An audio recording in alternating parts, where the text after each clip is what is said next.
Warning.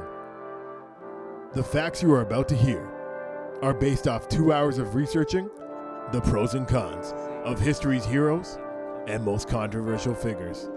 This is Pros and Conquerors, the bad boys of history. Yeah, that's what I got going on. I got like an inch. There's like an inch of like fat. It's coming off. Don't worry. This summer, we're going to go for jogs. Definitely. You ready for that? Jog by the lake. All right, I'm down. Oh, man. If we just run before every episode? Yeah, I'm down. I would do that 100%. You know how much better you feel? You come on this podcast. I don't know how much better you feel because I don't run. No? Oh, yeah, you were a wrestler, right? Yeah. They don't do that shit. But I used to have amazing stamina. Like, actually? Wrestling is like stamina crazy, man. Oh, yeah, true. Yeah. There was this thing that we were doing practice called a water match.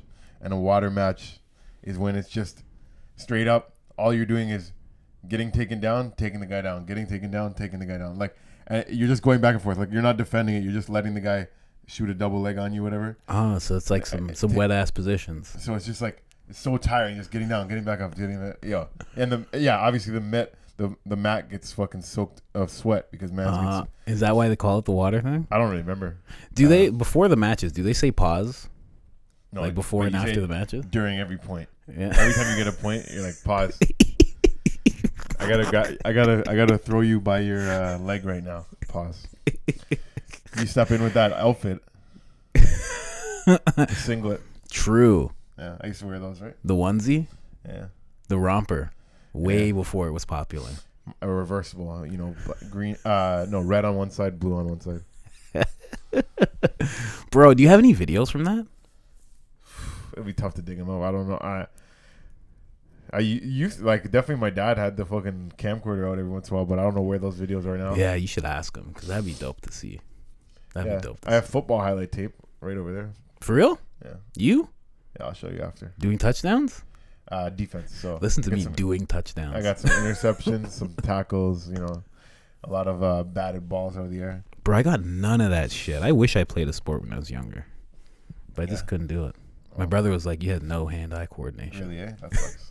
He decided that by the time I was 5 years old. He was like, nah. Were you fast? Yeah. Really fast. I should have just done track or something. I did. Well, I did in school, but I also had asthma. So they were like, nah, we don't really want you to do track too much. Wow. Yeah, it was horrible.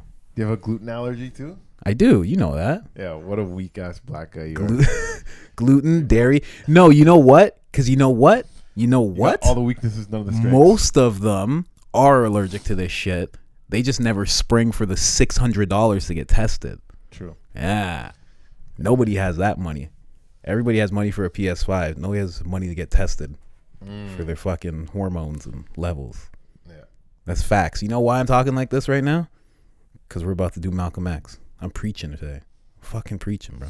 Well, I guess it doesn't work when I put my fist up. No, it's all good. Put it up. Because by the end, he was down. By the end, he was down. That's the thing. It's the thing. With a guy like Malcolm X, you're listening to Pros and Conquerors, the bad boys of history. I'm your host, James Jam Easy Cummins. I'm here with Colin Cummings once again. That came like water. Yes. That was good. And when you look at a guy like Malcolm X, to say a bad boy of history, the thing about... Okay, so before doing any research, Malcolm X, face value, I've seen him in movie. I saw the Malcolm X movie years ago. And obviously the name, civil rights leader, and was basically came up the same time as Martin Luther King, but Martin Luther King was known as the not softer, but I guess the nonviolent one. And then Malcolm X was like, no, we're gonna take the rights. Yeah, exactly. Like it or not. So definitely softer. His rhetoric could be looked at as bad. Looking back at some of the stuff Malcolm X said, if you zoom into one part of Malcolm X's life, you could say this guy was a bit of extremist, a dangerous voice.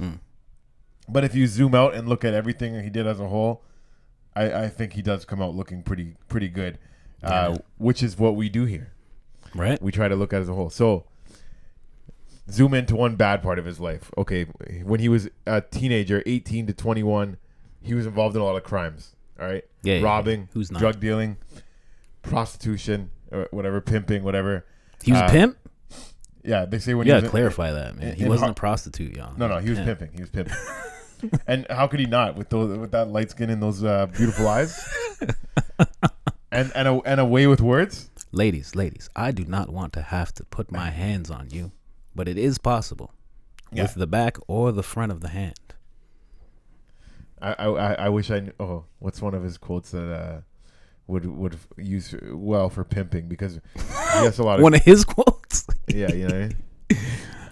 A man who stands for nothing will fall for anything. So you could That's a pimp quote. Tell your hoes that on the way out the door. You know what That's I mean? a pimp quote. These men will fall for anything.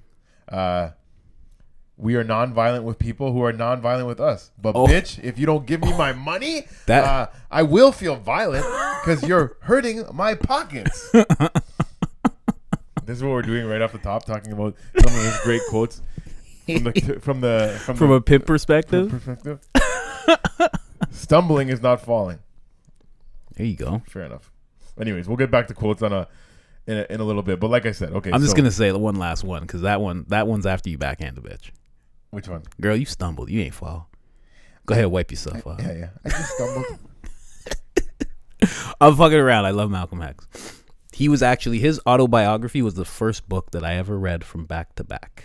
When I was his autobiography 9 years old. Is when I was doing research, they said it's one of the top 10 influential books to read of the 20th century. Like it was one of the best books to read into.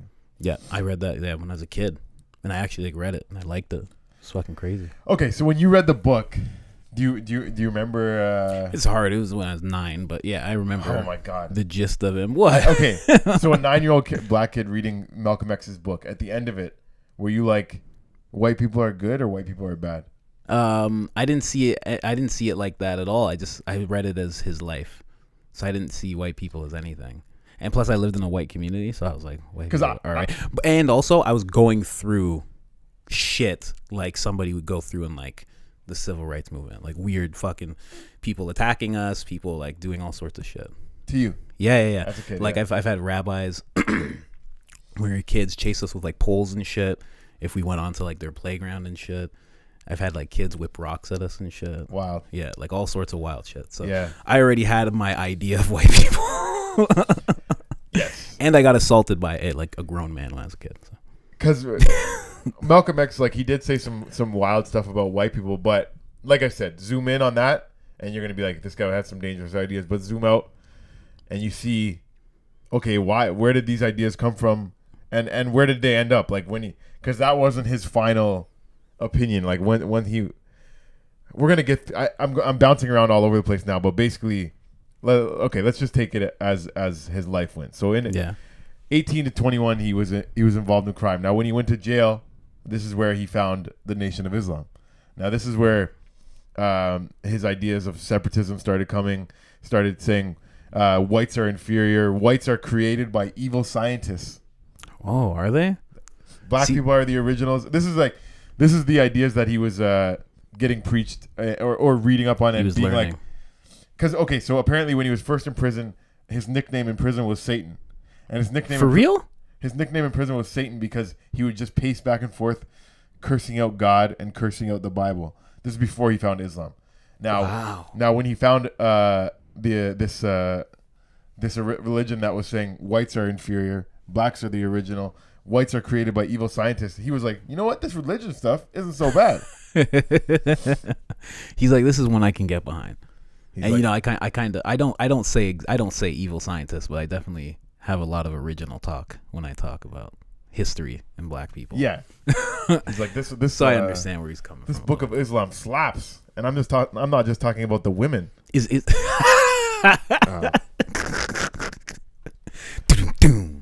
But yes, that was a good one. That was a solid one. So a guy that was like sour on religion most of his life, he found this religion that he was like really like fucking with. Like this is like this is sick, you know. He read books all day, every day. You know what I mean? He was just, if he wasn't reading in the library, if he was in his cell, he was reading in his cell. Like that's what he said. Like I always had a book in my hand, pretty much. A voracious learner. Yes. Okay, I'll just keep going. So I don't read your notes, but but that one just says whites are inferior. It looks yeah. No. Whites Yo, are Jam inferior. Easy is down for the cause. Nobody's ever gonna accuse you of being racist. They can't ever. You got to put it in the notes. This is something that he learned in prison. What's up? He's like, you mean to tell me this whole time we're getting like stomped down and beaten down by some inferior ass race that were created by evil scientists? Evil scientists? But to say that would be that a black scientist must have created these white people. And what would even be the point of that? We should really look into this Book of Islam. It's not like the Quran or anything. This is like a specific the Nation of Islam's like teachings that were. Oh, wait, it's not the same? Is it not the same? Isn't it? I don't know. I don't know much about those guys. I really don't. Okay, I just know that they're Muslim. I just assume that and they roll the whole heavy. thing about white people being created by evil scientists was more of a new idea. That's like black Scientology. Not in the 1,000-year-old Quran. You know what I mean? If I had to guess. And then, thousands of years. And then Muhammad stumbled upon the evil scientists creating white people. I also like as we go and we get deeper into his life, we obviously are going to touch on Elijah Muhammad, and that's a guy that I would be interested to learn more about because, powerful. First of all, he was the leader of the Nation of Islam. He had a lot of power, and he seemed to be into some pretty criminal stuff himself, which is like, I would like to do a pros and cons episode on him because he'd be a great one. I have no idea. I've heard his name referenced so much times, but I never really looked into what did he do to get in that power? What did he do to get so many people behind him? And while he was also doing like this criminal stuff, you know? Yeah, because I remember hearing about in Philly.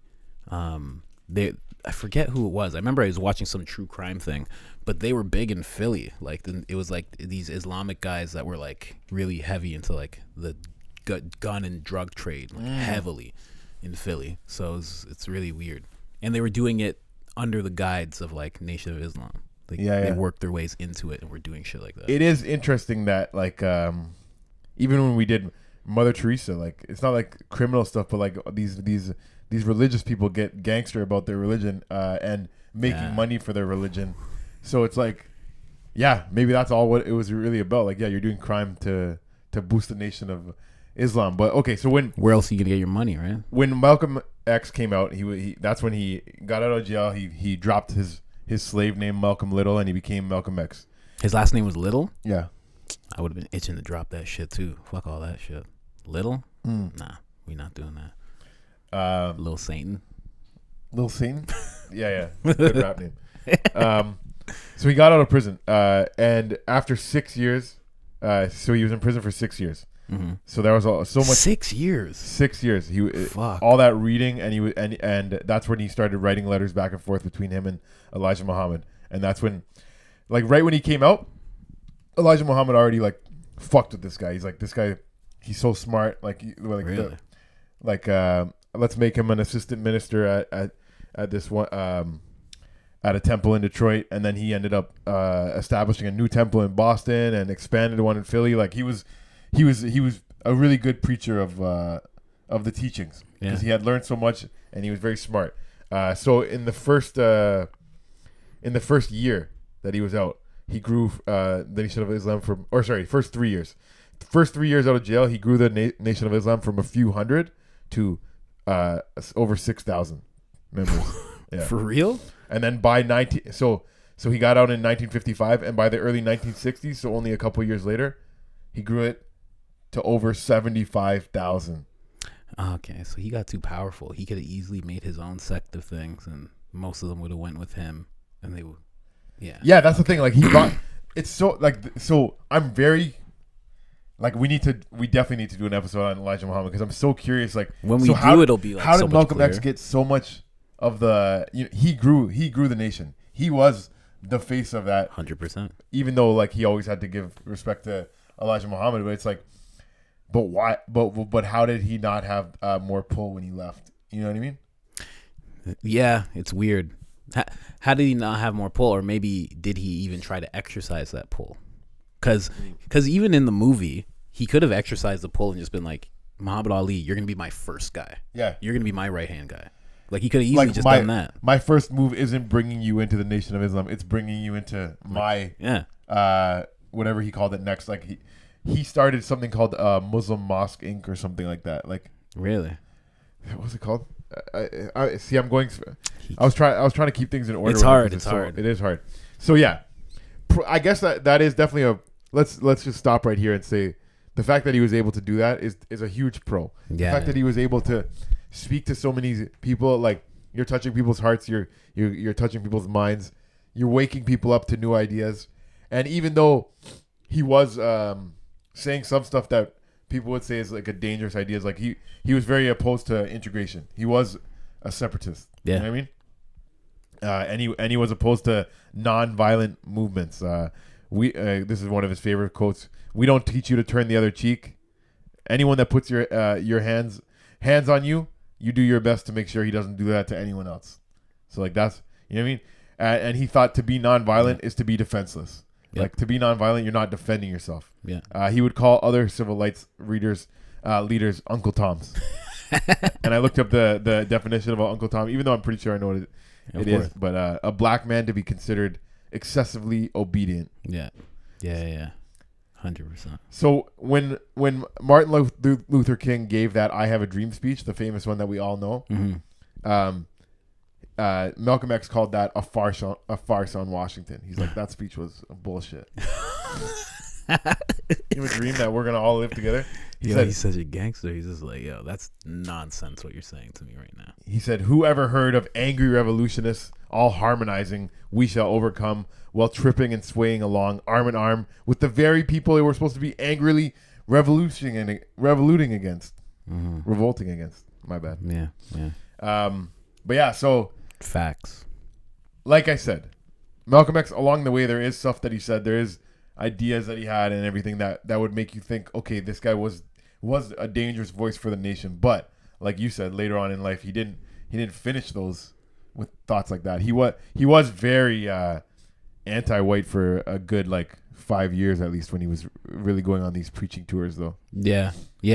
Well, of course, yeah. You have to remember at that point, even though he was so smart and I guess having his own thoughts, he still had to completely preach what Elijah Muhammad was saying. He did have to preach. Yeah, exactly. And those are the ideas that excited him. Well, he was. Yeah. It was like, and let's just rewind for a second and go to Malcolm X's childhood and talk about where he got this hatred for whites. So obviously we know in the 30s, in the history of America, there's been tension between whites and blacks. All right, I think so.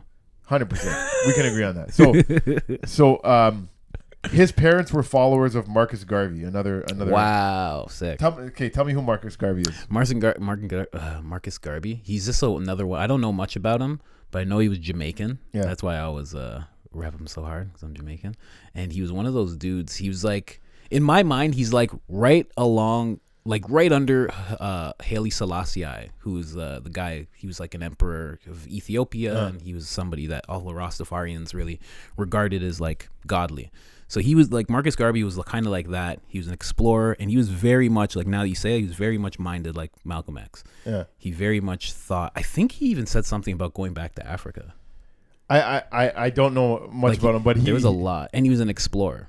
Yeah, and he basically had ideas that were empowering black people, let's say. Very much. So as a result of that, being followers of that, the KKK really targeted and harassed his family. Yeah. And they burned his house down when he was 4 years old. So this is the KKK. The KKK was a big presence in Malcolm X's life. So when we fast forward and find him saying stuff like white people were created by evil scientists, why was he able to even logically entertain that idea? Yeah. It's because he's being harassed as a fucking child by KKK. When they moved, they were threatened by another offshoot of the KKK called the Black Legion. Have you ever heard of the Black Legion? No, I never heard of the Black Legion either. Black Legion. So it was another white supremacist group, but it's weird that they called it the Black Legion. That's so weird. Yeah, they had cooler outfits. Was it all black? Yeah, but I think hoods. I'll pull it up, but while I'm pulling it up, let me just say 4 of his uncles were murdered by white racists, and 4 of them. And his dad was in a streetcar accident. Damn. So they say most likely his dad was murdered by white racists too. So I say all that to say this: Malcolm X hating white people didn't come out of nowhere. It didn't come out of just. It didn't come out of somebody being like a little rude to him or even just treating him like less of a person. No, it was all that, but it was also straight up murdering his family members, burning his house down. It was a fucked up time in America. Yeah. And to come out on the other end and go to prison and get introduced to these ideas where white people are inferior and we need to be separate from them and everything. Like when you put all that together, it's like, yeah, I get it. Yeah. I totally get where he was coming from. Well, I get where he was coming from in that sense, but I also get where he's coming from in the sense of the longer that they stay separated, the more black people could build their own wealth.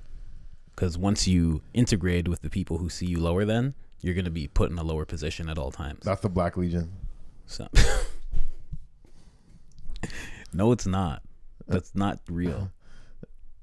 Guys, whoever's listening to this or even watching, these guys have on pirate hats. They're wearing pirate hats instead of hoods. Yeah. No. Check out the Black Legion outfits. Wow. So then you got to look at that, and you got to think of every pirate movie. Every pirate that had that. They used to wear that. Yeah. That same symbol. What is that? Well, are you trying to tie that together? I'm just saying. I think these guys got it from pirates. I don't think pirates got it from them. No. Well, no, I don't think. I'm not saying pirates. I'm not saying pirates got it from them. I'm saying maybe pirates were that, and it's a thing that they're just. Colin is trying to say that the skull and crossbones is now a racist thing. No, you don't even know about skull and crossbones, do you? So the Skull and Crossbones Society, you don't know about that? I've heard that, but I'm just saying as an image on a pirate's hat, and that's some pirate shit. Well, maybe. When did pirates exist? Way before black people. I'm kidding. Bro, that was in the time of the Caribbean just being made. Pirates are running around. 2nd century BC. So what? 200 years before Christ. Do you think we were worried about racism back then? 200 years before Christ, people... Bro, that's fucking off. That's off as fuck. What the fuck are they talking about? What, you don't think pirates were around back then? What? If you look in the pirates, you can find pirates real close to us. Oh, yeah, I know. They kept being around, but I'm just saying... Oh, okay. When they first came around. When the idea of pirates first came around. See, and then they have that. So what is... 16th century. So what's the link between that symbol... and then these guys, why would they take on a pirate symbol? Because they're like, I just wonder. Oi, matey. We like to drink. Can you imagine they just like pirates? It's just like their role playing thing. Yeah. They're like, we just want to be pirates. They're like, well, like, what? I don't know what the KKK symbol was, but they're like just hoods. Just hoods. They're like pointy hoods. They're like, yeah. I mean, we could just wear like a black thing, but can we throw some pirate shit in there? Like one guy just suggested it. And they were like, yo, that'd be sick. One guy just wore a pirate hat to the meeting as a joke, and everyone's like, oh, we're all getting one of those. He's just like, guys, no, he had his face covered and everything. Yeah. They were like, I mean, that whole hood and cloak is all good and everything, but how about we throw a hat on? It's just really pointy, and I don't really see the point of it. I just want something a little more stylish. Yeah. I mean, we're going to be hating black people for hours at a time. I want to look good when we do it. Yeah. If I'm gonna be yelling the N-word at somebody, I want to be wearing a cool hat while I do it. I don't want them to have any comebacks. That's all. You know, with the pointy hood, there's just too many comebacks. But yeah, so the KKK, the Black Legion, terrorizing him, killing his family. He ended up, so his dad died in a streetcar accident, and his mom ended up in an insane asylum. See, and this is why when he talks about separation, that's why, because the longer that they could stay away from these people, the better, because they can acquire more and more wealth. Yeah, you think about growing up with your brothers and sisters and your dad and your mom, your dad actually being alive, your mom not being in an insane asylum, and your brothers and stuff not getting separated in foster care. You'd be like, I think the society would be better with less white people in it. Or none at all. Well, I mean, like, I don't know about his rhetoric towards where he thought they should go or whatever, but like with what he was saying, there was something formed called Black Wall Street, and it was the remnants of black people building real wealth, and literally just a horde of white people came and just destroyed it and just burnt it down. I heard of that. Yeah, Wall Street. Yeah, it was crazy. It was a massacre too. Like they killed so many people. When did that happen? Like, I want to say because it was before crack, because crack was the next thing, because they're So like, like we can't 70s? have random white people just killing people, so they use crack. I would say maybe 50, 40s. Oh wow. So when he was alive, then maybe. Mm-hmm. And when he was in foster care, he's still going to school as a high school kid, but he ended up dropping out of school after a white teacher told him that it was unrealistic for a black kid to have aspirations to be a lawyer. So knowing how smart he was and how good he was at reading, like, can you imagine being like the smartest kid in class, and then you're like, what do you want to be when you grow up? A lawyer? And she's just like, ha, did you forget you're black? I know you're smart, but you don't seem to. Are you blind? Yeah, basically. Yeah. So you are a yellow nigga, but that won't cut it. why don't you try pimping? He was like, yes, that would be the hand. Yeah. Okay. So yeah, like I said, when he was in his late teens and early 20s, like, well, just till 21, that's when he was doing that criminal stuff, and it's because he was coming off the back of all this stuff. So that's crazy. Every time you pull up, here's the thing, like, every time you pull up, what you could say is this is definitely a con for Malcolm X. It's really hard not to sympathize with him for how he got to that place. Yeah, fuck. He did. Oh yeah, he did crime. He did pimping. Oh, but why?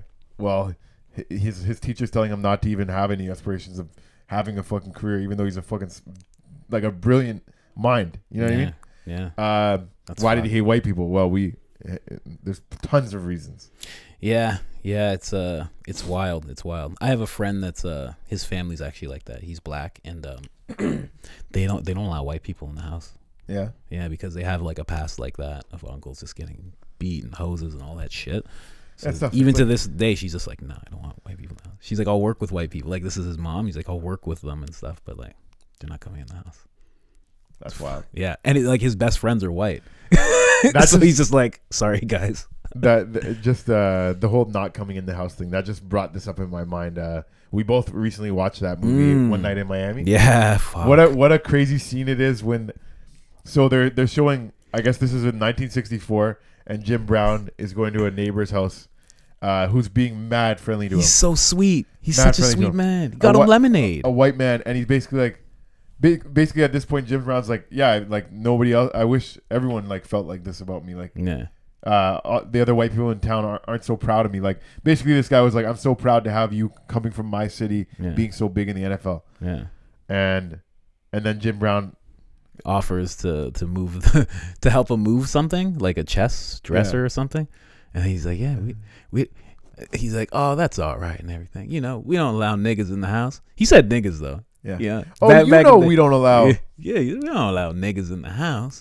You give him one of those. What a fuck! I was like, oh god, yo, that scene was fucked. We just spoiled it, man. Oh shit! Yeah, spoiler alert. We should have said spoiler alert for that. We really should have. My bad. Because that was like such a fucking great scene in the movie, like just to show the pulse of the nation at that time. That's how it was. Like, it was like even the least racist people were still racist. 100. Yeah. That was like the good guy in the community. Yeah, exactly. Holy fuck. Exactly. Like he let him touch the glass of lemonade. He let him drink it. Yeah. He probably threw it out though. Complimenting him like crazy. Yeah. He probably threw it out. He probably backhanded his wife. I saw you touch that nigger. And she was like, I'm sorry. Wow. It's just man. Big. So. Oh no, that wasn't his wife. That was his granddaughter. Oh yeah, she wanted to fuck for sure. It's not Jim Brown. She's probably one of the first. Really? He did love fucking white women. Yeah, he made that very clear. That was like a big thing for him. Another spoiler alert. I want to go fuck some white women. Another spoiler alert. An NFL player likes to fuck white women. What are we gonna do in here and have a talk about how to make this nation better when I can be out there fucking white women? Yeah, he said something like that. They're like, why don't you join the nation? He's something about, he's like, plus I like white women. I like fucking white women too much. But anyways, back to Malcolm X. But do check out that movie, and we're sorry we spoiled that scene for you. One Night in Miami, great movie on Amazon Prime. Type in Jam 10. No, I'm just kidding. I wish we had a promo code for Amazon Prime. Imagine one day. So even though he had all these bad interactions with the KKK growing up, he was so down for the idea of being separate that he did apparently have some secret negotiations with the KKK about how they can make, everyone's gonna get what they want. We're not gonna be in your community. You're not gonna be in ours. Let's separate. Yeah. So he was actually, there was a time in his life it was probably only like 1 or 2 meetings because this is around the time where his ideas started to change after. Yeah. But he did have a couple secret negotiations with KKK. Wow. Like, yeah, let's separate the races. Yeah. You want us out, we want you out. Let's figure it out. Makes sense because he's just like, fuck, this is just gonna keep happening. Yeah. Like you guys are fucking going wild every time. You want to chase us out of town? Okay, let's make the town that you're not going to come into then. Yeah, exactly. And even when that, like, they couldn't stick to that either. They couldn't do it. KKK's too wild. They're wild boys. Yeah. I don't like them, but they're wild boys. Oh, They do what they want, especially back then. They did whatever the fuck they wanted. Like, didn't matter. They just burned down your house. Even if they did that, if they figured out a way to separate it, the second that there's one group of whites that are starting to feel like they're a little downtrodden in their all white community now, they're gonna be like, well, fuck, we should just go take that stuff that we left the black people over there. Yeah, that was a real thing. I remember, I forget who was telling me that, but that was a thing that could happen, and there's nothing you could do as a black person. What do you mean? A white guy could come into your house, take your food if he didn't have any, and just leave because you couldn't hit him. You couldn't do anything. Yeah. You could do nothing because you get arrested, you get fucked up. So you just had the kind of. Which is why Malcolm X said, "We're not turning the cheek anymore. We're not turning the other cheek anymore." Yeah, because he's like, I don't know about y'all. I lost 5 people so far. Yeah. Yeah. I've been in jail for 6 years. Like my dad was in a streetcar accident. Yeah, the accident was he was tied to the tracks by white people. Yeah, right. I don't know. The accident was he stepped on a white guy's shoe. But speaking of murders, when JFK was murdered, Malcolm X said the chickens are coming home to roost. Now I had to look up what that means. I was pretty sure what it means, but just in case you didn't know, it means bad things that happen to someone who's done bad things in the past, basically. So it's basically like bad things that someone has done in the past come back to haunt them. Okay. And that was a pretty fiery quote because JFK was pretty beloved in the by everybody. Yeah. Everybody. Black people like him too? Yeah. Well, I mean, those two, Sam Cooke and Jim Brown, they were like our mothers cried when he died. They like JFK. Yeah. So, like, I'm sure there was a lot of people that felt the same way. Yeah, I mean, it was fucked because he was doing a lot of great things. It would be like if Obama got assassinated. He was a good guy. Yeah.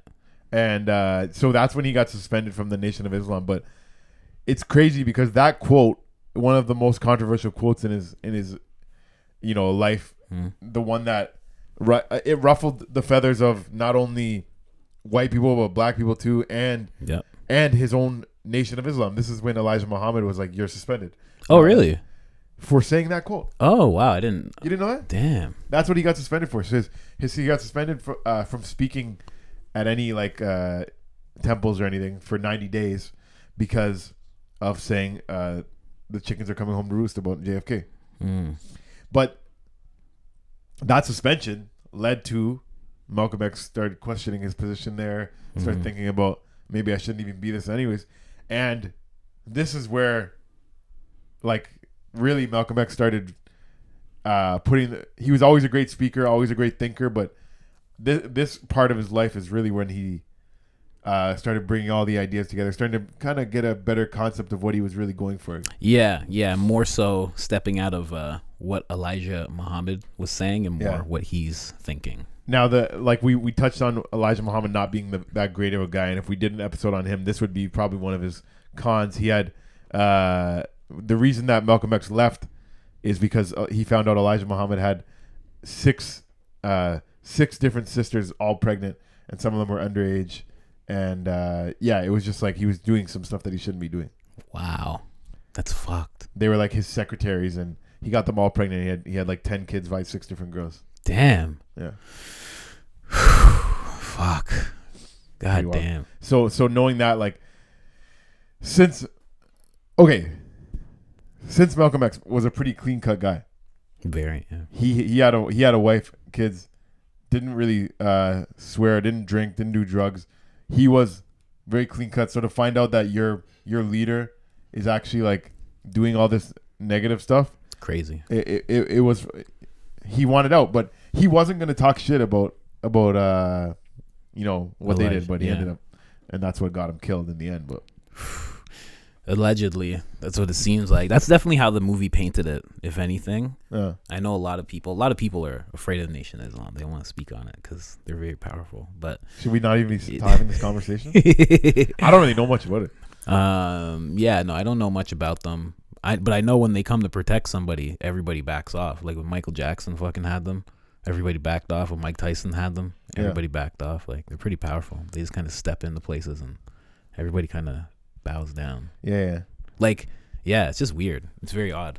But I mean, yeah, it did seem like Malcolm was becoming a problem to not only him, but also to J. Edgar Hoover. Because J. Edgar Hoover at that time, or maybe even a little before that, he'd explicitly put, and the papers are actually out there, he put that they had like a certain amount of dollars or people, resources dedicated to stopping any Negro revolution. Wow. Like it was like actually like a thing that they wanted to stop from happening. So he was in hot water with everybody at one point. Like you asked me before we recorded, you're like, please tell me Malcolm X didn't rape anyone. Because when we look into a lot of these guys, we find out that that's usually something that will be put on a lot of these great figures in history. Like they have like that big blemish on their record. Yeah. Now, Malcolm X was being trailed by the FBI 24/7 under watch. And when I tell you that I looked up, the ugly truth about Malcolm X, looking for all the bad stuff and buddy, the guy lived a clean life. Yeah. He was pretty squeaky clean. They said even the FBI guy that was following him, they're like, this guy never drinks. He's like, the worst thing he ever does is he's late for an appointment like once or twice that he's seen. Really? He's like, that's how clean this guy is. He's like, he's barely ever even late. He's like, the only thing I've ever seen him ever do wrong is be late once or twice. Wow. So he wasn't that black. As much as he hated white people, he ran on white time. Yeah. But he would show up late every once in a while to, keep it, you gotta keep it solidarity. Yeah. He probably showed up late to white meetings with white people. Yeah. He's like, I'm gonna be 15 minutes late. Fuck them. Exactly. Yeah. What are they gonna do? Exactly. Man, that's fucked up time, man. Really fucked up time. So when he left the Nation of Islam, this is when he started. He planned to start a black nationalist party, and he did create his own Muslim Mosque Inc. He wanted to work more with other civil rights leaders, and this is when he like softened up on Martin Luther King. He's like, you know what? All right, I admitted that I Have a Dream speech was actually not bad. Yeah. We'll rub some elbows with white people. When he went, it's crazy because after he went on his pilgrimage to Mecca, this is where he met white people that were Muslim there. Yeah, blue-eyed Muslims, Asian Muslims. And this is where he's like, yo, maybe we don't need to be separate. He met them and he's like, they didn't see themselves as white. They saw themselves as human beings. And he's like, wait a minute, you guys are humans?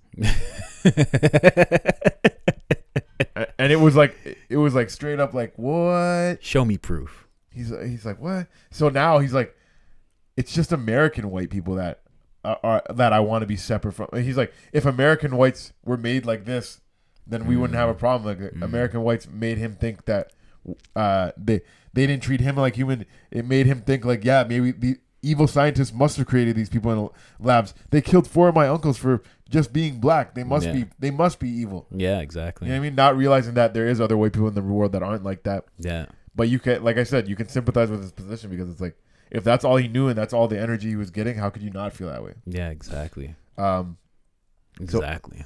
he made 2 trips to Africa. This is all like within a year too, because he got suspended in 64 and he got murdered in 65. So this 1 year, man, you could make a movie off obviously Malcolm X's whole life, but that 1 year, he went to Africa a couple of times. He met with people like presidents of the nations, leaders of the nation, and Ghana, Egypt, and Algeria, they all offered him positions in their own government. Fuck. Like, that's how sick this guy was. They're like, yo, we need to get this guy on board over here. Damn, I wish he went to Egypt. Fuck. That'd be fucking amazing if he went over there. He even went to Cuba and met with Fidel Castro, and he was yeah. Fuck. He was all over. See, that makes sense, though. Fidel Castro, as much as, like, people will say that he was super racist and stuff, he wasn't as racist as people think. Really? Yeah, when Africa was going through a lot of shit, you'll never find a UK or even North America, but you would find Cuba sending doctors way more often to help Africans than any other place. Yeah, man. He also met with the new, at that time, the newly created Palestinian Liberation Organization. Wow. And apparently he was a pioneer of Black and Palestinian solidarity. Ooh. I didn't even know that was a thing, but they said Black Panther Party carried it on, and Black Lives Matter still carries it on. So like they show love to Palestine, like, yeah, you know what I mean? So somebody has to, I guess. Somebody has to. So yeah, after all those travels, now that he had a global perspective on Black liberation, he had a global perspective on white people. So now he was more open to Black, brown, white. He said all young people should be coming together in the revolution, and his quote was, "Join in with anyone. I don't care what color you are, as long as you want to change this miserable condition that exists on this earth." Yeah. That makes sense. That makes a lot of sense. And it's funny because, I guess we'll say spoiler alert, because he like converted all those guys, as you see in the movie, right? And he also had that effect on Martin Luther King, because Martin Luther King, that I Have a Dream speech, like they always, white America, or maybe the man, will always depict that as his last speech, but it wasn't. His last speech was a different speech, and the last thing he actually said is we should go to Washington and get our checks, because he was talking about how all this nonviolent shit hasn't been working. They're not fucking doing anything for us. They're not giving us what they promised us, 40 acres and a mule, all that shit. He's like, we should go to Washington and get our checks. And that was the last thing he said. But if you leave that as the last thing he said, he seems like a revolutionary instead of this nonviolent, peaceful person. So they like to paint him as nonviolent because... So they both kind of pulled each other more towards the middle. Like one was far on the nonviolent, one was far on the like a little bit dangerous ideas. And they both ended up being like, okay, I kind of get what you're saying. I kind of get what you're saying. Yeah, man, it is really. I found this so interesting that it was like within that 1 year is when Malcolm X gained all this new perspective, and he probably had. Think about, like, he was a great speaker. Yeah, man, it would have been amazing to see what that voice could have done moving forward. Oh, he could have with changed more time it. Because that's why if somebody wanted to make an argument for the cons of Malcolm X, there's all these years. 5-10 years of anti-white, separate this, separate that, that will scare people away. Yeah. But then knowing that this is after all he learned, like his ideas at the end were join in. I don't care what color you are, as long as you want to change this miserable condition that's on this earth, and having this new openness. Like I just would have wanted to hear what he said going forward, because we didn't get enough of that era of Malcolm X because it was so short. It was so short. That's why, like, I wish he went to Africa, because like he would have at least got away. Like literally, Hoover had like a plan to fucking put this guy out, right? So if he went over, Hoover had a plan to kill him. Hoover, yeah. Well, I mean, so you think Hoover had a thing of stopping black revolutions, and he had the ability to have somebody killed if he need be. See, I wonder if the FBI liked him better in the Nation of Islam. They did. They did? They of course, prefer him in that? Why? Because that's all black, and you're under the thumb of Elijah Muhammad. So they're better. They feel it's better for him to have somebody kind of controlling a boss. Yeah. And also they don't want white people getting on board with the idea. Yeah. So as long as he's preaching what we want to be separate from white people, he's like, we don't really got to worry about it. Yeah, because that's not going to happen. We're not going to give any separatism. Yeah, exactly. So like that was all good, but as soon as he was like, yo, let's bring everybody in, and he's doing all of this, they're like, oh, this guy's gonna fucking change the world, like soon, like it's gonna happen soon. He's fucking friends with Fidel Castro. The fuck. Yeah. Imagine a little pep talk from Fidel Castro. Oh my god. You're Malcolm X. Yeah. And Holy fuck. The names of the African leaders, like I didn't know the names, so I didn't write them down. But apparently it was very like they were big voices in their own nations. So it's like when he met leaders of other nations and they're offering him positions in their government, it's just like that goes to show how respected he was. Whenever Malcolm X walks into a room and sits down and talks to somebody, it seems like they were left like being like, holy hell, that guy was fucking dope. Yeah. How crazy is that? Because even I was listening to the guy that gave Malcolm X's eulogy. And it's really great. You should listen to it. And but he talks about how anyone that would have said that Malcolm X is like a hateful guy or like has this opinion of him being like a dangerous person or whatever. Yeah. He's like, have you ever sat down and talked with him? Has he ever smiled at you? Like, it's just like you give him a chance to actually like leave an impression on you, and Be you're a gonna person. be like, okay, that's not who I thought it was. You know? Yeah. That's crazy. Yeah, man. If he went to Egypt, bro, he could have like unified Africa. He would have been. We would have been. Oh my God. He would have been a badass for sure because he was all on this like all colors come together. Holy hell. He would have been like team light skin, team dark skin. Let's go. Wow. Let's just bring it together. Yeah, all man. of us. I obviously it's sad when anybody gets killed before their time, but it's like just learning more about Malcolm X and knowing that 64 to 65, man. It just seems like he was on the cusp of doing something that was never seen in the world, and still to this day has never brought people together the way that I feel like he was on the cusp of doing something great. Yeah, he could have changed America. Like if that was his whole view and everything, he really could have changed it from the way it was, especially at that time. But you're saying he should have stayed in Africa. So do you think if he stayed in Africa, he probably would have been protected more? He would have been protected more, yeah. And he would have been able to unify that place because America didn't want the unification type of stuff. So he could have actually unified all these black people and actually unified them into one thing. Like, why isn't there a United States of Africa? It would be the most powerful fucking thing ever. It'd be crazy. It'd be insane. Why isn't there a United States of Europe? I mean, that's so many countries to bring together. Well, Europe might be a different case. I don't know too much about Europe, but it might be like different things, and EU here and I'm not EU there. But Africa's just fucking, it's fucking wild, wild west over there. They could easily just come together and be one thing. Easily. It's just that they won't. They haven't had a person smart enough to do it. That's the thing. They had Gaddafi. Gaddafi wanted to do it, but where was he? Liberia? I don't know. I thought you said a librarian. No, I don't even know what he was, but he was light skinned. Had a little Che Guevara hairdo going on. That's all I knew about him. True. But he wanted the United States of Africa, and yeah. Well, who knows, man? These people could have done some great things. Like they did great things. They could have done. They did great things. Yeah. They did great. Obviously, he's one of the most influential guys in history. But it's like, yeah, I'm just so curious what the next if say he ended up getting murdered anyways, even if you just gave him 5 more years, even 3 more years, I just want to know what would have happened because it was just that it would have been, he didn't have enough time between leaving the Nation of Islam, and doing all these world travels, learning so much, having this like being able to think freely, not under the thumb of the Nation of Islam, like kind of having to follow orders, telling him to be silent when they wanted him to be silent. Like it's like, what would he be able to do without those restrictions? Man, I'm just so curious.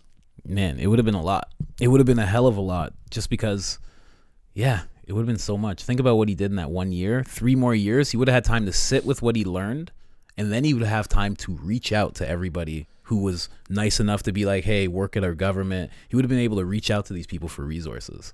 Yo, he had a good amount of money, though. Look at all that traveling he did. Yeah. Well, then again, the countries might have just paid for it. They might have been like, we want to have you come speak to our people, you know? So he would have been able to cash in on all of that respect that he was like cultivating. And then he would have been able to be like, hey, I'm starting a thing. And it would have been, like I'm telling you, it would have been pep talks from Fidel. It would have been, this government here is okay with this. This government here will house you here. You can have an Egypt chapter here. It would have been ridiculous. It would have been crazy. And think about how many Muslim people there are in the world.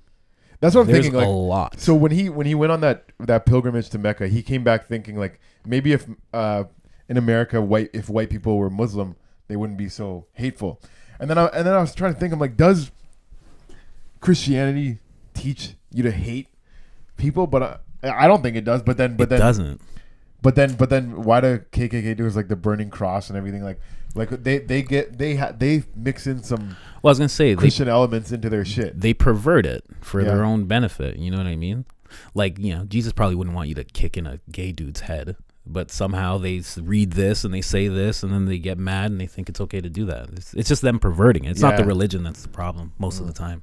It's the people who are interpreting it because they interpret it all fucked up. Yeah, because I feel like definitely I've heard that for just on the topic of hating gay people, Muslims and Christians, like they both use stuff from their holy books to justify something like that. So I guess you could probably say the same for racism. Like there's probably something in there that they're like, oh well, you're not if we're in God's image, how could you be in God's image? Exactly. God created us in God's image. Exactly. It's fucked, yo. Who knows? Some people could just be like uneducated and be like, I don't see anything about any black people in this Bible. You people weren't even existent. You were in jungles, and that's it. And that might just be a mindset of a whole family. You expect me to believe that the Middle East was not chock full of whites? That's ridiculous. Like, chocked full of whites. I love that term. I'm gonna use that when I walk into work. Chock full of whites. This place is chock full of whites right now. It's chock full of whites in here right now. Man. Yeah, man. So overall, obviously, I think we both have a good opinion of Malcolm X. But I honestly, before doing all this research on him, I'm a white guy. Are you? Yeah. I don't know, man. You got a nose ring. Your nostrils are a little flared. A little niggerish. Damn. That's not the first time I've heard that. But no, like when I hear somebody saying like we need to be separate from whites and everything, like when I do hear that, I would say that that's a con of Malcolm X's. But you're thinking of yourself as a white person. You're like, why would you guys want to be separate from me? Yeah, but then when I think about but then when I look at his come up and everything that he went through, I totally understand why he held that opinion. And then knowing where he ended up, like how can you even hold that against him? The guy, he grew, he learned, he was constantly having conversations with people, discussing things like, and yeah, for 5-6 years it was like there was no concept of his mind with how can we live peacefully with these people that have been trying to like chase me down and burn my house down and kill my family. Like how can I even conceptualize living with them in peace? So yeah, like yeah, that's the only thing that I will come out and say like it's a con on his record, on his history, but when you sum them all up as a whole, like it's like totally it's part of the journey, man. Like yeah, exactly. I honestly don't even see it as a con because fucking no, because at that time they needed it so bad. It's like fuck, if you're getting held down like that, that's why so many people now are like, yo. Well, what if his idea? Okay, so what if he never gained that new perspective and he worked hand in hand with the KKK and found a way to separate people? But I'll tell you exactly how it would work out. Black wealth would come a lot quicker would the KKK stay to their truce. Yeah. And by that time, how much artillery would the black people have gathered up? And then that could be a civil war. He might have been like a civil war leader, Malcolm X, the general of the black, the black whatever it was called. I want to say the Black Legion, but it's not the Black Legion. No, Muslim Mosque Inc. Muslim Mosque Inc. Yeah. Can you imagine? But I mean, like, yeah, I get it completely. Before, I never understood that until I learned about Black Wall Street and what happened. And then I was like, oh, okay, that's why. Because Marcus Garvey talks about going back to Africa, too. Like, Akon even talks about going back to Africa. Akon's a revolutionist, yo. Akon's building shit up in Africa right now. He's like, go back. He's like, everybody has you tricked in thinking that there's nothing there. He's like, there's work. He's like, all you guys would be so well off over there. So much better. So much better. Isn't that crazy? So it's weird. I'm going to get my gun and passport. Well, I'm really happy that we're not separate. I'm very happy that we're not separate. And so I'm glad that idea didn't work out for you, brother Malcolm. Well, that would have just been in America, right? Canada wouldn't have done that. If it was working out sick over there, I'm sure. True. But we have such a... Actually, I don't know that for a fact. What? But I was going to say, we have a smaller black population here. I don't know. We have a smaller population in general. Yeah, that's what I mean. So, like, because so many black people, we all come from... Do you think percentage-wise there's less black people in Canada than America? Yeah. Like a lot less? Yeah, because we're all migrating from the Caribbean, basically. Like, in a little bit from Africa. And the Caribbean's not a big place to begin with. Yeah. Oh, man. You're going to be on a list now. You can't search percentage of black population in U.S., bro.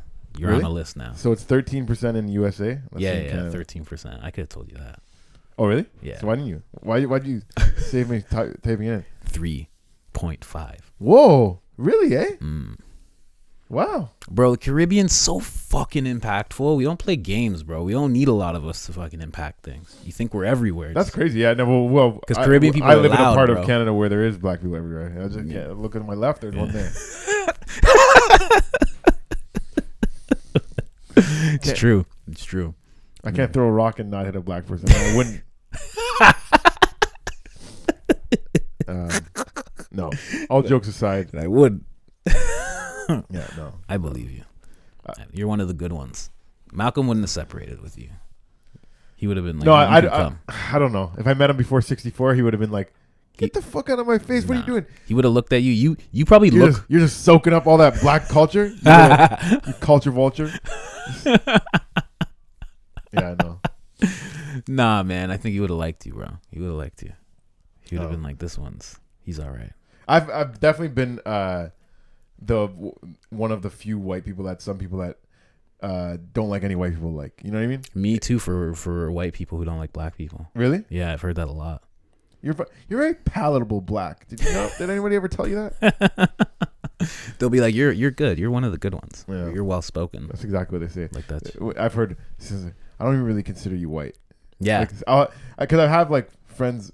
You know, will be like shitting on white people for one reason or another, and then they'll look over at me and be like, "Not you though. Like, you're not really one. You're not exactly. One I've had that exact same thing. I've had that. Really? Yeah. 100%. Same thing. I had one guy tell me, he said something in Hebrew, and I'm like, "What's that?" And he's like, "A Jewish soul." He's like, "You're such a good guy." He's like, "You must have a Jewish soul." I was like, "Thanks, bro. No chance I have a black soul. It's okay. It's all right. Damn. Black souls are not as fun." He's like, "You must have a Jewish soul." But it was nice. He meant it as a compliment. It wasn't fucked up. He was like, this is the best thing I could say to this guy. Yeah. It's interesting. Because Yeah, when you tell somebody that you're not that white, they usually mean it as a compliment. When you tell somebody you're not that black, I guess they could mean it as a compliment, but these days it ain't taken as a compliment. It never has been for a black person to hear that. They never like that. They never like, if they do, they're fucked. Listen to how well you speak. You're not that black. Yeah, I've heard that so much. Yeah. Which is so funny. Like somebody says you're not that white, I should be like, are you calling me an idiot? Can you imagine? You think I'm fucking stupid? You think? Wait. You think you're better than me? Are you calling me a dumb? Oh, shit. You know we don't let niggas in the house. Imagine, bro. That was he just said it. So I rewound it. I was like, hold on a second. Yo, he just said it so slick. I was like, this movie's gonna be good. Yeah. At that moment, I was like, holy fuck, I didn't expect that. Jeez. And he didn't even hide it on his face. He's just like, and he's like, yeah, you gonna just eat that. No, we don't let in the house. He's like, you just gonna go ahead and eat that, son. All right, take it easy. Don't touch my granddaughter. Yeah. Just walks out. I hope Jim Brown fucked that guy's granddaughter. I hope That's he a did. good chance he did. She looked like the type that was down. You know, just straight up blonde, thick. Yeah, she watches him on the NFL on Sundays. She's like, that's thick. exciting having him come in the house. Yeah, she's a He thick didn't one. come in the house. That's the problem. No, yeah, he wasn't. Fuck him on the porch. On a solarium. Isn't that like an old racist term too? Porch N-words? Porch N-words? No. Porch monkey. Yeah, what's that mean? I guess they call black people monkeys, and they would be just sitting on the porch or whatever? Yeah. I feel like that comes from the South, where that's a thing, being on the porch all day because it's hot. Let's see. And then, like, you know what it would probably be? A bunch of white guys on one side. Holy fuck. Do you know how to spell porch? Porch is Porrch. No? Okay. Yeah. I seen somebody spell it Porsh. That's why I was like, what? Well, you're hanging around one of the good blacks now, okay? Okay. We're going to spell words. What does it say? Bro, you were going to be on a list. They're like, this guy looked up porch monkey, the population of black people in North America. Oh, my God. Yeah, what the hell? You're getting a knock on your door. That would be a tough Google search to. Right? How do you explain that? What if I had like a Tinder date come over right now, black girl that's like, let me look up a show to watch, and all you see is like, she puts P, and Pornhub doesn't come up. You just see porch monkey, how many black people in the U.S., how many in Canada. She'd be like, I gotta go. Yeah. Damn, son. You have to delete your history, bro. Yes, this is a extremely offensive anti-black expression. It means that black people are lazy and unintelligent. Yeah, that's what all of the slurs mean. But like, basically, it's like, why don't you guys get a job? Why don't you let us work? For sure, you know what it was? A bunch of white guys, they're sitting on one side on their porch, and there's a bunch of black guys sitting on the porch. They're like, look at those lazy motherfuckers just sitting there. Porch monkeys. Porch monkeys. Yeah. Black guys are like, what the fuck? It's such a fucked up concept to call like these other races that you hate lazy when and then not want them to have. And then if they get a job, they're like, they're taking our jobs. Right. Oh, they're working now. What the fuck? I don't want to see them work. Just be lazy. I think we'll all be a lot happier if you guys just sit on that porch and sell drugs. Thank you. All y'all just relax over there, moving around all quick, thick bones, dance, just dance bones everywhere, putting all sorts of creases in the ground with your dense feet. Now, before we go, let's talk about who do you think killed Malcolm X? I'm pretty convinced that it was Nation of Islam. Apparently, that movie really paints it that way. For you to say Hoover wanted him out. Apparently, the FBI had informants in the Nation of Islam, and they knew that they were planning him to kill him, but they're just like, we're not going to stop it. We'll just stop it. Yeah, that sounds about right to us. I think it was both. I think it maybe goes both ways. Like the informants in there. There's probably still informants in there to the point where it's almost like, I don't want to say they're working together, but there's probably still informants in there. There's probably information getting exchanged. Yeah. You know what I mean? They could like have kind of helped. Like even the FBI could have been like, how about you help that idea move along while you're in there? You know, exactly. Help that happen, or like not capture anybody. They probably know exactly who did it. They did. There people went to jail for it. People went to jail? Who? Yeah. People got convicted for killing him. Yeah. I didn't know that. Yeah. God damn. He got shot like in a fucking Bro, former member of the Nation of Islam, one of the assassins who killed Malcolm X in 1965. So yeah, there was two guys. Two guys went to jail for it. So that's so weird because it's like, how is there even any speculation that the nation did it? Is he alive still? He looked pretty old in that picture. Yo, this guy's still alive. Go down. It would say his death. Yeah, born, no death date. He's 79 years old. We should talk to this guy. Why'd you do it, man? Tell us. Kick that guy in his fucking chest. You fucking crazy. Huh? Kick him in his chest. Yeah? Fuck that guy. You don't think he was led down the wrong path like DMX and Belly? Remember that? You know what I'm talking about? Yeah, of course I know what you're talking about. Same thing happened. I don't know. They got somebody that was in the nation to try and take out a powerful speaker. Yeah. And he doesn't do it in the end, remember? But still, he's still what a twist that is in Belly. That he doesn't do it? No, that even is like the spoiler alert for all the white people. Spoiler alert. Belly is a movie that has nothing to do with civil rights the whole time. And then at the end, they just throw in an assassination attempt for this guy DMX to Tommy. Just letting you know. Yeah. Tommy. Oh, this guy's name's Tommy too. Yeah. Holy fuck. Wow. The guy that killed Malcolm X that we're looking at right now, his name is Thomas Hagen. What was DMX's name in that movie, yo? Wasn't it Tommy? It was definitely Tommy, but was it Hagen? No, did he even have a last name? No, maybe not a last name, but his name was Tommy. That's fucking crazy. I didn't even think of that. Tommy Bundy. Tommy Bundy. Buns. And Sincere. Yeah, great movie. Go watch Belly. Go watch One Night in Miami and go read the autobiography of Malcolm X. Yeah, you got to read that autobiography. And once you get all that inside you, you'll understand this episode. Yeah, and you'll be okay with separation. Yeah. But you think? No, because nowadays it's not like that's not a thing.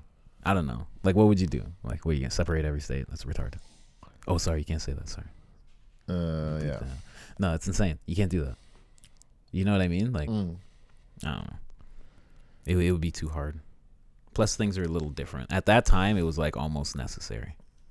Like almost. Like if you were a black person just getting beat up and like all this shit happening constantly. At that time, you'd be like, Jesus, just give me a black school. Good Lord. Yeah. Like, this is crazy. People are spitting on me as I'm walking to school. The fact that both Malcolm X and Martin Luther King existed at the same time lets you know that at that time in the nation, something needed to change. Yep. The fact that people were getting so, it was two totally different ways to give the same message that something needs to change and it's about race and things are not nice for black people. Yeah. And the fact that there was getting so much juice beside both sides. Like, yeah, if you really want to get fucking fired up and militant about it, listen to Malcolm X. If you want to have a dream about it, listen to Martin Luther King. It was two different ways to present the idea of change being needed. Yeah. And yeah, like you said, it was getting to the point where we might need to separate these two. Yeah. Whites and, you know what I mean? When you see two kids fighting in class every day, it's like, all right, you guys can't sit beside each other in class anymore. Yeah, exactly. So, But I think white people should have to leave. You guys go. We'll stay. yeah. Why don't you go take something from someone else? You're so good at that. Could you imagine? We've petitioned that you guys take over Uganda. Please go take over Uganda now. That'd be fucked. That'd be so fucked. White people just be like, all right, fuck it. Take over Uganda right now. Let's do it. Jim, Uganda. I call the biggest house. Damn. They just go over there in a boat. They could go in planes and shit, but they're like, nah, let's stick to our roots. Let's hop in this boat. Imagine that. They're like, okay, if you guys aren't going to go back to Africa, we're going to go to Africa. We'll send all the Africans back here. Can you imagine? And then we'll have Africa and you can have here. That would be unfair. Yeah. I'd be so mad. That'd be cheese, eh? White people would be laughing. They'd be like, this place is so big. What a long con that would be. So we're going to bring them over in slave ships. Wow. Make them feel like shit for a couple hundred years. And then when they start wanting equal rights, we'll be like, all right, you want equal rights? Oh, you see all these like cool buildings and stuff? Go have them. But we're going to need all of Africa. Wow. Can you imagine? What a long con that would be. The white man is so smart. So cunning. That's what I'm saying. When somebody says you're not white, it means that you're not smart. Because they're just so good at like staying out of the cold. They're like, we're just done with these mountains and these caves. We're never going back. It's in their blood. I told you from last time. They know how to get through shit.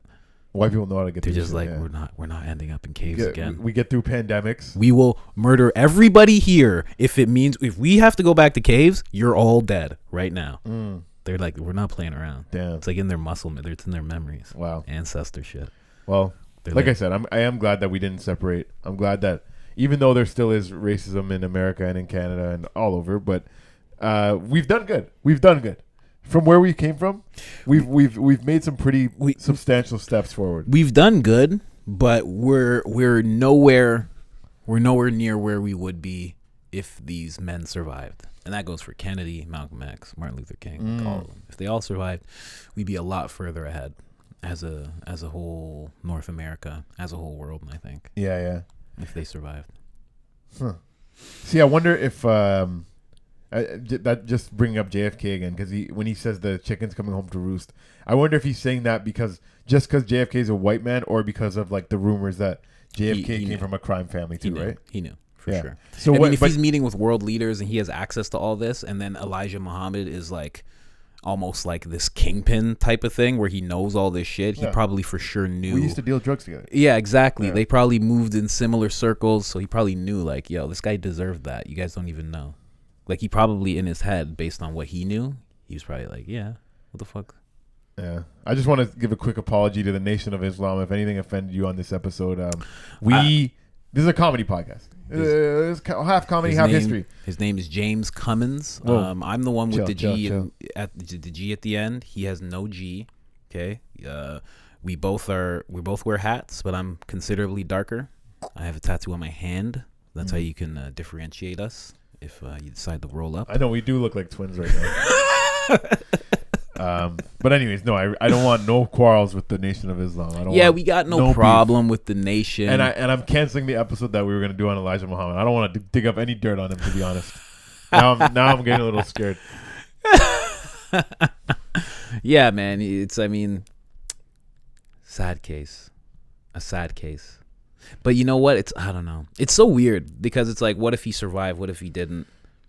And it's like, I guess he just did this whole life thing. I guess he did exactly what he's supposed to do. He did it his way. You know, like if everything, like he wasn't supposed to go further. He was supposed to do that and be that martyr, like he said at the end of the movie. Spoiler alert. Yeah. Like, you know, like that's what he was meant to do. He's meant to go that far, and that's it.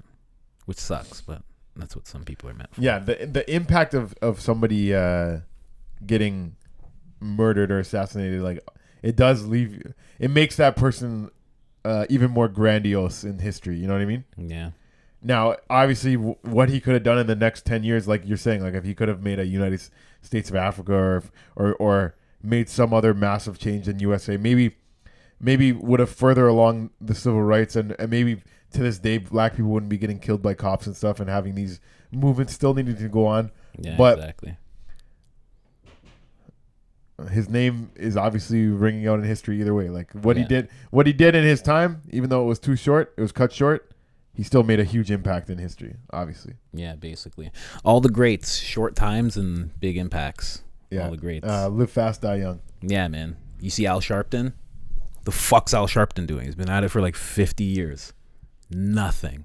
Ridiculous. Nothing, eh? Nothing. Damn, Al. No changes, man. Jesse Jackson, what are you doing? No changes. Yeah, they do little things, but they're not really trying to change the condition. Because these guys are Christians, you know what I mean? You need to be a black Muslim if you want to do some real shit. Nah, it's not because they're Christians, because they're scared. Scared of getting murdered? Yeah. Makes sense. They'd rather get those checks for those speeches than get up and say some shit that mattered. Yeah. Sadly.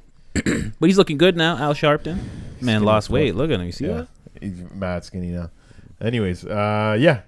That was another episode of Pros and Conquerors, the bad boys of history. Bro, all in all, what do you think? You think any statues of this guy should ever get taken down or what? Is there Malcolm X statues? There better be. The fuck you think this is? I'll have one in my front yard. Let's see. With him with his dick out pissing. Yeah, there's some Malcolm X statues for sure. Goddamn right there is. There's a couple. I think wherever his statue is should stay up. Yeah, should make it a little bigger. You like that statue? And give him like a thick hog print, you know? Mm. I like all of them. I think that guy was the shit. Yeah, but they tried to make it look like he's definitely not singing. He's not one of those singing blacks, all right? Look at him. He's chucking and jiving, bro. Yeah. He's giving a speech. Bro. He's pointing at you. Yeah, he's letting you know, like, you are the problem. Mm. Is this him? No, this is something else. Is that a white man? Yeah, that's not him. How dare you pull up a white man in talks with Mike? Yeah. Nah, yeah. So all in all, amazing guy. I think if there's any statues, they should stay up. And yeah, I don't really think anyone's trying to tear down Malcolm X from history. Like there is people that say like, oh, he was a criminal, or oh, he said really mean stuff about white people, which he did. Yeah. But it all makes sense if you take in his life as a whole, and he comes out on the end looking pretty good. Yeah, I mean, not even racist white people want to tear his shit down, I guess. The fact that you're getting trailed by the FBI 24 hours a day and they're not digging up any dirt on you, like that goes to show he's a pretty fucking good guy. That's a solid person. Yeah. That's a very solid person. Like we've done episodes on people with way less surveillance on their life, and they just were raping a girl in a hotel room where it's like, okay. God damn. You know what I mean? It's true, man. So shout out to Malcolm X. This is a Black History Month. This is our Black History series, eh? Yes, this is pretty much first episode of Black History Month. You get your Black History here. Get it here. Yeah, you're right. Get your Black History here. I'm black as fuck. He's a little blacker, you know. Especially if there's girls around. Especially if there's Henny out. He's a little black. No, I can't. Yeah, man. I'm James Jam Easy at jam_easy on Instagram. Colin, tell them where to find you. Oh, you're that tired. You're not even gonna get. I gotta do it. It's at Colin's Process. I'm Colin. When you go to my thing, you see my process. It's art and podcasts. Yeah. Check out the new Welcome to the 11th Floor series. Oh shit! Welcome to Floor 11. Welcome to Floor 11. My bad. Right? It looks pretty sick though. And yeah, you can find me doing lives Tuesdays and Wednesdays at jam_easy on Instagram Live, 9:30ish. This guy's the Etobicoke fucking Jimmy Fallon. Etobicoke Carson. That's what I'm gonna call you. Yeah. Etobicoke Carson. I had a reptile guy on this week. Who knows what's next? Usually comedians, sometimes a magician, singers. It's all kinds of fun stuff. We're laughing and learning Tuesdays and Wednesdays. And of course, right here on the Bad Boys of History. Pros and Conquerors, guys. Follow, subscribe, like, comment, all that shit. Wow. That came like water. Pause. Peace. Oh, yeah. Fight. Oh, we got to do this. This time, it has to be this. Thank you for listening to Pros and Conquerors, the Bad Boys of History. Rate, review, subscribe, and share. And remember to participate on our Instagram and shit and all that good stuff and blah, blah, blah. Follow us on Instagram.